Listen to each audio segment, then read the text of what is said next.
Bonjour chers élèves de la classe de terminale. Aujourd'hui, le but de cet exercice est de vous apprendre comment calculer les limites d'une suite. Alors, je vais vous montrer des petites techniques pour calculer les limites d'une suite. Les limites d'une suite sont comme les limites usuelles que vous avez l'habitude de faire. Mais ensuite, lorsqu'on vous demande de calculer les limites, automatiquement c'est 1 plus infini.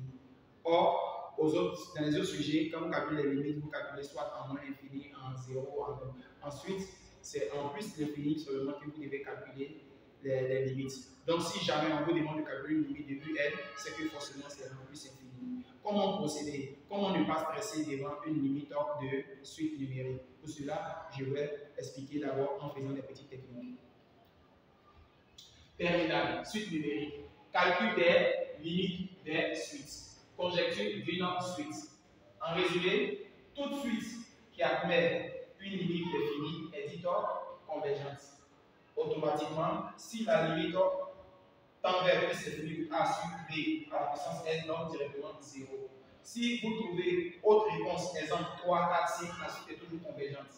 La suite est divergente lorsque vous trouvez infini. Par exemple, toute suite qui admet une limite qui est infinie est divergente. Exemple, si vous donnez ça pour résumer ici, toute suite admettant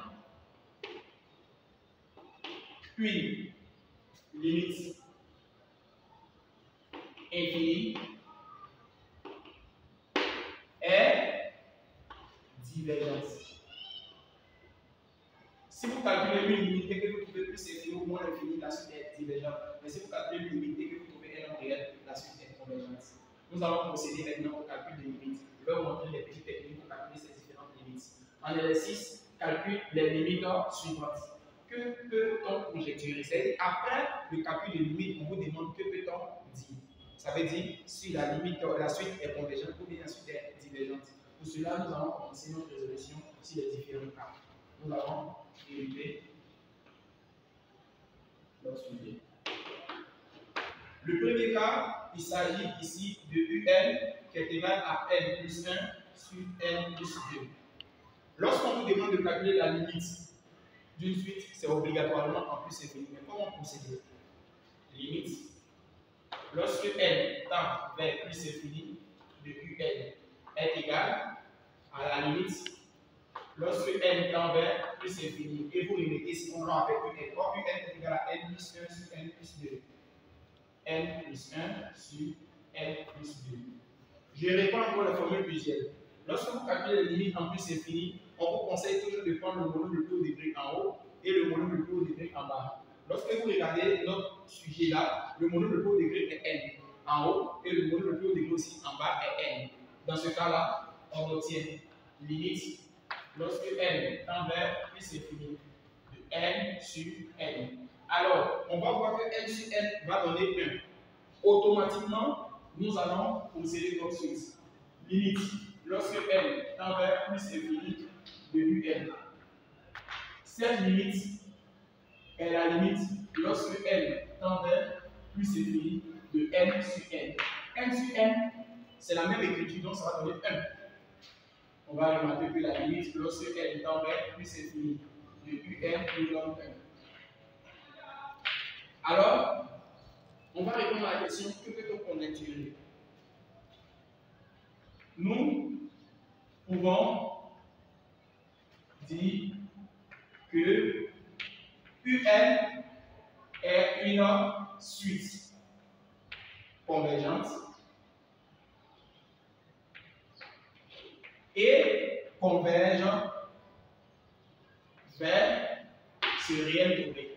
Ce réel trouvé est donc 1. Alors, la suite est convergente et converge vers ce 1. Nous allons procéder au cas numéro 2. La limite, nous allons calculer la limite de Vn. Mais Vn est égal à n sur n au carré plus 2. Alors, nous allons procéder. Un égale à n sur n au carré plus 2. La limite en plus infini. Il ne faut pas calculer la limite en moins infini, c'est obligatoirement en plus infini. De Vn, la fonction s'appelle Vn. N sur n au carré plus 2. limite, lorsque n tend vers plus infini, de n sur n au carré plus 2. Alors, vous rencontrez ce cas de sujet, comment on calcule la limite? Très simple. En haut, vous cherchez à prendre le mono le plus haut degré, il s'agit de n, et en bas, le mono le plus haut degré, il s'agit de n au carré.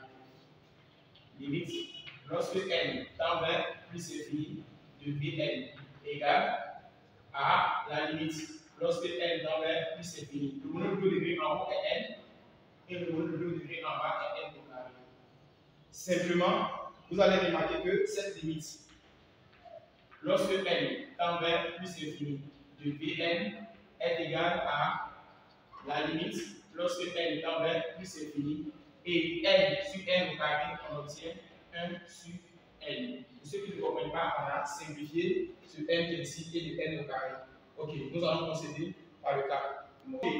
La limite lorsque n tend vers plus infini de Vn égale à la limite lorsque n tend vers plus infini de 1 sur n. Ici, c'est une limite de référence. Lorsque vous avez des fonctions logicielles qui sont sous forme de x, la limite lorsque x tend vers plus infini de 1 sur x, ça donne 0. C'est la même réponse aussi. Limite, lorsque n tend vers plus infini de Vn est égal à 0. Car, limite, lorsque n tend vers plus infini de 1 sur n nous donne 0. C'est une limite de référence. Alors, nous avons conclu Vn est une suite convergente et converge vers le résultat trouvé. Il s'agit donc de 0. Lorsque la limite admet un nombre fini, automatiquement elle converge. Si c'est infini, ça diverge. Nous allons passer au cas numéro 3. Il s'agit donc de Vn égale à 1 sur 2, le tout à la puissance n. Ne stressez pas en cas de limite de cette information-là. Vous devez regarder si le dénominateur est plus grand que le numérateur. Lorsque le dénominateur est plus grand que le numérateur, même si les deux possèdent n, automatiquement la limite donne 0. C'est une limite de référence. C'est la propriété de limite. Lorsque n tend vers plus infini de a sur b, le tout à la puissance n, ça donne 0. Si seulement si le b est supérieur à a. Si jamais c'est le cas contraire, attention, ne faites pas cette propriété. Si le b est plus grand que le a, automatiquement la limite donne 0. Donc, nous allons procéder à la limite.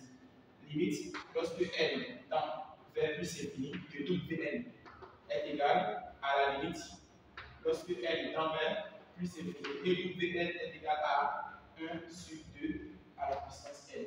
Je viens de rappeler que lorsque le dénominateur est plus grand que le numérateur, lorsque le dénominateur est plus grand que le numérateur et que ça possède n, ou bien n plus 1, ou bien n plus k, automatiquement la réponse est 0. Donc ici, la limite lorsque n tend vers plus infini de Vn est égal à 0.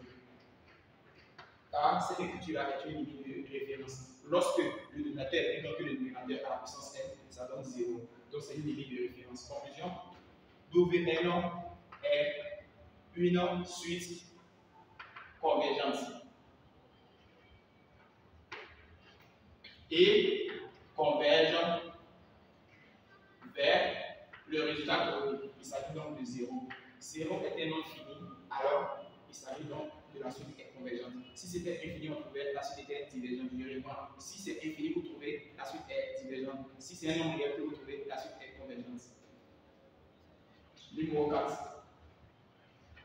Nous allons procéder à Xn égale à 2 à la puissance n. Alors, vous avez des petites astuces. Ici, c'est la fonction exponentielle. Je rappelle une propriété que vous connaissez déjà. Si vous avez a à la puissance x, comment transformer ça en puissance exponentielle? Vous avez expo de ln de a à la puissance x. Et automatiquement, a à la puissance x devient expo de x ln de a. Ce qui donne par la suite a à la puissance x qui est égal à expo de x ln de x de a. Automatiquement, cette écriture-là, cette limite qu'on va calculer. Dans notre cas ici, notre a est 2 et notre x est n. Limite, lorsque n tend vers plus infini de x à la puissance n égale à la limite, lorsque n tend vers plus infini de 2 à la puissance n. Je viens de signifier que si vous voyez 2 à la puissance n, c'est la forme exponentielle que vous trouvez. Alors, la limite, lorsque n tend vers plus infini de x à la puissance n, est bel et bien à la limite, lorsque n tend vers plus infini de expo ln de 2 à la puissance n. Alors, pour cette écriture, je viens de démontrer ça démarche. Ça fait la limite lorsque n tend vers plus infini de SO et sur L descend. N, Ln de 2. Automatiquement, ici, vous avez une limite. Lorsque n tend vers plus infini de SO de n, le tout à la puissance Ln de 2. La limite lorsque n tend vers plus infini de SO de n donne plus infini. Alors, plus infini que vous trouvez là, ici c'est un nombre réel, donc ça ne va pas influencer le nombre infini qu'on vient de trouver. Alors, on vient de trouver plus infini. On va dire la limite de xn lorsque n tend vers plus infini, nous donnons plus infini.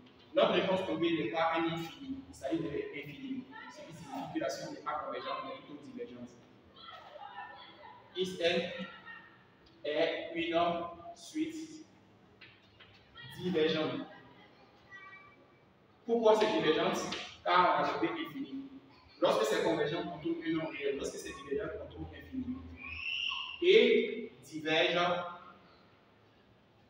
vers le résultat trouvé, plus infini. Nous allons continuer notre cas au cas numéro 6. Ok, on doit calculer la limite en plus infini de Zn. Mais ce qui fait défaut, on a 1 sur n et on a puissance n. Alors ici, il faut faire beaucoup attention. Lorsque vous voyez une forme de A plus B sur C à la puissance encore n, je vous demande d'utiliser la propriété de expo de ln de la valeur de ce qu'on va donner.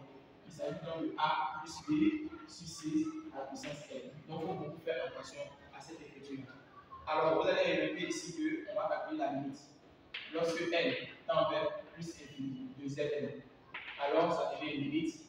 Lorsque n tend vers plus infini, Ezn est égal à 1 plus 1 sur n à la puissance n. Ici, je vous ai dit que quand on rencontre ça, vous devez faire venir SO et aussi Ln. C'est obligatoire. Si vous ne faites pas venir SO et Ln, vous n'allez pas trouver la réponse. Donc, la limite, lorsque n tend vers plus infini de Zn est égal à la limite. Lorsque n tend vers plus infini, vous devez faire venir SO et encore Ln de ce nombre. Donc, SO, Ln, et vous faites venir l'écriture qu'on vous a donné. 1 sur n à la puissance n. Dans ce cas-là, ce L va descendre avec la propriété de Ln. Puis ceux qui ne comprennent pas, Ln de S, SO ou Ln de A à la puissance n de fait R Ln de A. C'est cette propriété-là qu'on va appliquer. Donc ici, on obtient une limite. Lorsque n tend vers plus infini de Zn est égal à limite. Lorsque n tend vers plus infini, le nombre ici descend en SO de L, Ln de 1 plus 1 sur n. Lorsque vous rencontrez un cas de ce sujet-là, je vous demande de poser. Vous devez changer l'écriture ici. Donc ici, vous devez dire posons, où on voit 1 sur n, on va poser que ça fait 1x. Donc posons 1 sur n est égal à grand x. Donc partout où on voit 1 sur n, on met grand x. Et partout où on voit petit n, on va tirer à l'intérieur de cette formule. Grand x va prendre la place de petit n et petit n va prendre sa place. Pour qu'on en pose deux fois, c'est que ici n'est pas identique à cette écriture. Donc, posons 1 sur n s'appelle grand x. Et ici, si 1 sur n s'appelle grand x, on va tirer la valeur de petit n. Alors, petit n est égal à 1 sur grand x. Partout où on voit petit n, on met 1 sur grand x. Partout où on voit 1 sur n, on met grand x. Donc, on va dire quand petit n tend vers plus infini, où il va tendre grand x. Grand x va tendre vers quoi? Alors, pour trouver ça, quand petit n tend vers plus infini, 1 sur infini. 1 sur infini, ça fait 0. Donc, grand x va tendre vers 0. Désormais, on va faire la limite. Lorsque grand x tend vers 0 de notre écriture, qui est sous la forme de SO, de cette écriture est là, remplacée par 1 sur grand x. Et ici, on a Ln de 1 plus grand x. Ici, on aura limite lorsque grand x tend vers 0 de SO. Et ici, on aura un même dénominateur, on a Ln de 1 plus grand x sur grand x. Automatiquement, ça c'est une limite de référence en 0. Alors, la limite Lorsque grand X tend vers 0, le Ln de 1 plus grand X sur grand X est une limite de référence. Et ça donne 1. C'est une propriété, ça donne 1. Automatiquement, quand on voit Ln de 1 plus grand X sur grand X en 0, on va marquer 1. Ça serait SO de 1. Donc on obtient ici limite. Lorsque grand X tend vers 0, le SO, et ce 1 côté là, on va mettre le nom ça ici. Alors la limite SO de 1, donc toujours SO. Car la limite d'un nombre réel ressort du même nombre réel. Donc on vient de trouver SO. On va dire désormais que limite. Lorsque grand X tend vers 0, le SO de 1 sur grand X, Ln de 1 plus grand X nous donne 2. Finalement, on doit donner la conclusion de notre exercice. Lorsqu'on a essayé de faire la chaîne de variables pour pouvoir trouver ce que, conclusion finale, on va dire limite de Zn. Lorsque n tend vers plus infini, nous donne 1. E étant un nombre réel, on va dire que Zn est une suite convergente et converge vers ce nombre réel. Donc Zn est une suite convergente et converge vers 0. C'est-à-dire, pardon, vers, excusez-moi, E, car c'est le résultat trouvé qui est E. Lorsque vous trouvez ce nombre-là, c'est sûr que ça converge vers ce nombre. Donc, Zn est une suite convergente et converge vers E. Sur ce, je vous dis au revoir pour une nouvelle vidéo. Merci, partage.